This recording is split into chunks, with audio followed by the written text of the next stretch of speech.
ಗೆಳೆಯರೇ, ಮಧ್ಯಪ್ರಾಚ್ಯದಲ್ಲಿ ಇಸ್ರೇಲ್ ಒಂದು ಸಾಮ್ರಾಜ್ಯವಾಗ್ತಿದೆಯಾ? ಇಡೀ ಪ್ರದೇಶವನ್ನೇ ಇಸ್ರೇಲ್ ವಶಪಡಿಸಿಕೊಳ್ಳುವುದರಲ್ಲಿ ತಪ್ಪಿಲ್ಲ ಅಂತ ಅಮೆರಿಕದ ರಾಯಭಾರಿ ಹೇಳಿದರೆ ಅದರ ಅರ್ಥ ಏನು? ಬೈಬಲ್ ಉಲ್ಲೇಖಿಸಿ ಗ್ರೇಟರ್ ಇಸ್ರೇಲ್ ಕಾನ್ಸೆಪ್ಟ್ಗೆ ಅಮೆರಿಕ ಓಪನ್ ಸಪೋರ್ಟ್ ಕೊಡ್ತಿದೆಯಾ? ಮತ್ತು ಈ ದೊಡ್ಡ ಜಿಯೋಪೊಲಿಟಿಕಲ್ ಶಿಫ್ಟ್ ಭಾರತದ ಮೇಲೆ ಯಾವ ರೀತಿ ಪರಿಣಾಮ ಬೀರುತ್ತೆ? ಇವತ್ತಿನ ವಿಡಿಯೋದಲ್ಲಿ ಇದನ್ನ ಕ್ಲಿಯರ್ ಆಗಿ ಡಿಕೋಡ್ ಮಾಡೋಣ. ಮಿತ್ರರೇ ನಮಸ್ಕಾರ, ನೀತಿ ಡಿಕೋಡ್ಗೆ ಸ್ವಾಗತ. ಅಂತಾರಾಷ್ಟ್ರೀಯ ಜಿಯೋಪಾಲಿಟಿಕ್ಸ್ನಲ್ಲಿ ಇವತ್ತು ಒಂದು ದೊಡ್ಡ ಶಾಕ್ ವೇವ್ ಸೃಷ್ಟಿಯಾಗಿದೆ. ಇಸ್ರೇಲ್ನಲ್ಲಿರುವ ಅಮೆರಿಕದ ರಾಯಭಾರಿ ಮೈಕ್ ಹಕಬಿ ಅವರು ಕೊಟ್ಟಿರುವ ಹೇಳಿಕೆ ಸೌದಿ ಅರೇಬಿಯಾ, ಪಾಕಿಸ್ತಾನ ಮಾತ್ರವಲ್ಲ, ಇಡೀ ಮುಸ್ಲಿಂ ಜಗತ್ತನ್ನೇ ಬೆಚ್ಚು ಬೀಳಿಸಿದೆ.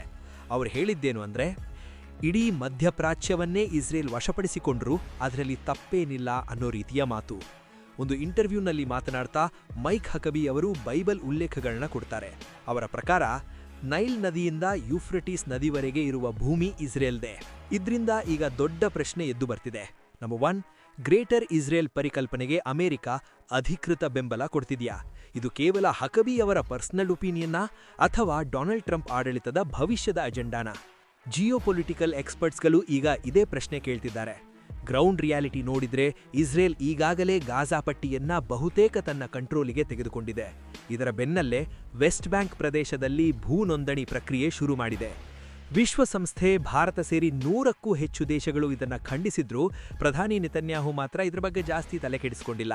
ಕಾರಣ, ಅವರು ಈ ಹಿಂದೆ ಹಲವು ಬಾರಿ ನನಗೆ ಗ್ರೇಟರ್ ಇಸ್ರೇಲ್ ವಿಷನ್ ಇದೆ ಅಂತ ಓಪನ್ ಆಗಿ ಹೇಳಿಕೊಂಡಿದ್ದಾರೆ. ನೆತನ್ಯಾಹು ಅವರ ವಿಷನ್ ಕೇವಲ ಯುದ್ಧ ಅಲ್ಲ, ಅವರ ಗುರಿ ಮೆಡಿಟರೇನಿಯನ್ ಸಮುದ್ರದಿಂದ ಹಿಡಿದು ಮಧ್ಯಪ್ರಾಚ್ಯದ ಒಳಭಾಗದವರೆಗೂ ಒಂದು ಸ್ಟ್ರಾಂಗ್ ಆರ್ಥಿಕ ಮತ್ತು ಸೆಕ್ಯೂರಿಟಿ ನೆಟ್ವರ್ಕ್ ನಿರ್ಮಿಸೋದು. ಈ ಬ್ಲಾಕ್ನಲ್ಲಿ ಭಾರತ, ಗ್ರೀಸ್, ಸೈಪ್ರಸ್ ಮತ್ತು ಕೆಲವು ಅರಬ್ ರಾಷ್ಟ್ರಗಳೂ ಇರಬಹುದು. ಇಸ್ರೇಲ್ಗೆ ಮೇನ್ ಥ್ರೆಟ್ ಯಾರು ಅಂದ್ರೆ, ಒಂದು ಇರಾನ್ನ ಶಿಯಾ ಮಿಲಿಟೆಂಟ್ ನೆಟ್ವರ್ಕ್, ಪಾಕಿಸ್ತಾನದ ಸುನ್ನಿ ಎಕ್ಸ್ಟ್ರೀಮಿಸ್ಟ್ ಗುಂಪುಗಳು. ಈಗ ಭಾರತದ ಆಂಗಲ್ನಿಂದ ನೋಡಿದ್ರೆ ಇಸ್ರೇಲ್ನ ಈ ವಿಸ್ತರಣಾವಾದ ಮತ್ತು ಭಾರತದ ಡಿಎನ್ಎ ಎರಡಕ್ಕೂ ತುಂಬಾ ಡಿಫರೆನ್ಸ್ ಇದೆ. ಭಾರತ ಯಾವತ್ತೂ ನೆರೆ ರಾಷ್ಟ್ರಗಳನ್ನ ವಶಪಡಿಸಿಕೊಳ್ಳೋ ನೀತಿ ಫಾಲೋ ಮಾಡಿಲ್ಲ. 1971ರಲ್ಲಿ ಯುದ್ಧ ಗೆದ್ರೂ ನಾವು ಪೂರ್ವ ಪಾಕಿಸ್ತಾನವನ್ನು ಅನೆಕ್ಸ್ ಮಾಡಲಿಲ್ಲ. ಬದಲಾಗಿ ಬಾಂಗ್ಲಾದೇಶ್ ರಚನೆಗೆ ಸಹಾಯ ಮಾಡಿದವಿ. ಅದಕ್ಕಾಗಿಯೇ ಇಸ್ರೇಲ್ನ ವಿಸ್ತರಣಾವಾದಕ್ಕೆ ಭಾರತ ವಿಶ್ವಸಂಸ್ಥೆಯಲ್ಲಿ ಬೆಂಬಲ ಕೊಡುವ ಸಾಧ್ಯತೆ ಇಲ್ಲ. ಆದರೆ ಇನ್ನೊಂದು ರಿಯಾಲಿಟಿ ಏನಂದ್ರೆ, ಭಾರತ ಇಸ್ರೇಲ್ ಡಿಫೆನ್ಸ್ ರಿಲೇಶನ್ಶಿಪ್ ಭಾರತಕ್ಕೆ ತುಂಬಾ ಕ್ರಿಟಿಕಲ್. ಪ್ರಧಾನಿ ಮೋದಿಯವರ ಮುಂದಿನ ಇಸ್ರೇಲ್ ಭೇಟಿಯಲ್ಲಿ 250 ಕಿಲೋಮೀಟರ್ ರೇಂಜ್ ಇರುವ ಸ್ಕೈ ಸ್ಟಿಂಗ್ ಲಾಂಗ್ ರೇಂಜ್ ಮಿಸೈಲ್ಗಳು ಭಾರತ ಖರೀದಿಸುವ ಸಾಧ್ಯತೆ ಇದೆ. ಇದು ಭಾರತೀಯ ವಾಯುದಳಕ್ಕೆ ಒಂದು ದೊಡ್ಡ ಸ್ಟ್ರಾಟಜಿಕ್ ಅಡ್ವಾಂಟೇಜ್ ಕೊಡುತ್ತದೆ. ಅದಕ್ಕಾಗಿ ಭಾರತ ಡಿಪ್ಲೊಮ್ಯಾಟಿಕ್ ಬ್ಯಾಲೆನ್ಸ್ ಕಾಯ್ದುಕೊಳ್ಳಲೇಬೇಕು.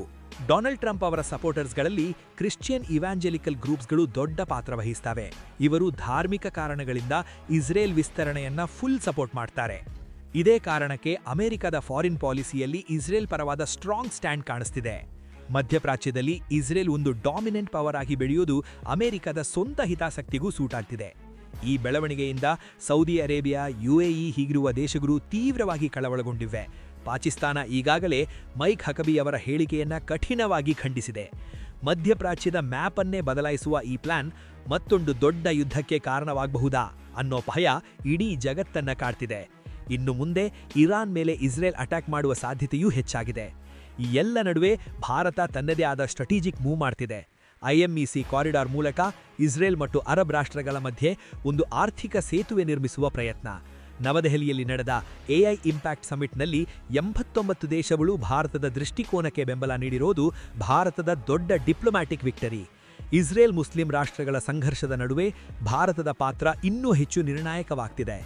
ಸ್ನೇಹಿತರೆ, ಗ್ರೇಟರ್ ಇಸ್ರೇಲ್ ಇನ್ನು ಕೇವಲ ಪುಸ್ತಕದ ತತ್ವ ಅಲ್ಲ, ಅದು ಗ್ರೌಂಡ್ ರಿಯಾಲಿಟಿಯಾಗಿ ಬದಲಾಗ್ತಾ ಇದೆ.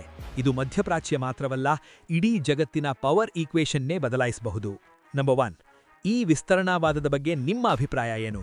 ನಂಬರ್ 2, ಭಾರತ ಇಸ್ರೇಲ್ನ ಬೆಂಬಲಿಸಬೇಕಾ, ವಿರೋಧಿಸಬೇಕಾ? ಕಾಮೆಂಟ್ ಬಾಕ್ಸ್ನಲ್ಲಿ ಕ್ಲಿಯರ್ ಆಗಿ ಹೇಳಿ. ಸ್ನೇಹಿತರೆ, ಒಂದು ಸಣ್ಣ ಆದರೆ ಅಷ್ಟೇ ಮುಖ್ಯವಾದ ವಿಷಯ.